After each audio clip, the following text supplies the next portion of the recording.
मी पंढरपूर क्षेत्रामध्ये आलेलो आहे.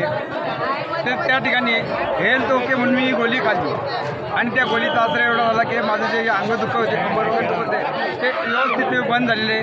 तरी आपण कुठल्या प्रकारची शंका न बाळगता ही हेल्थ ओके गोळी घेऊन आपला रोग, तांत्रिक रोग हा बरा करावा, असं मला याचा भरपूर फायदा झाले.